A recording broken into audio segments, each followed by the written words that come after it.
Hello everyone, today we will talk about how to fix or how to solve the problem of clear cache on the application of Teams. You click on settings. In this page you can click on apps, default apps, app settings. On above you can search about Teams and you will enter. Then you can click on first stop and you can click OK.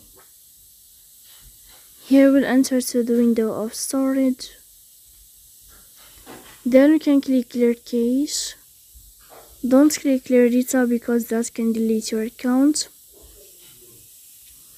In the end you can turn off your phone and you can wait a moment to turn on your phone again. So please don't forget to support us by like and subscribe. See you next time in another video.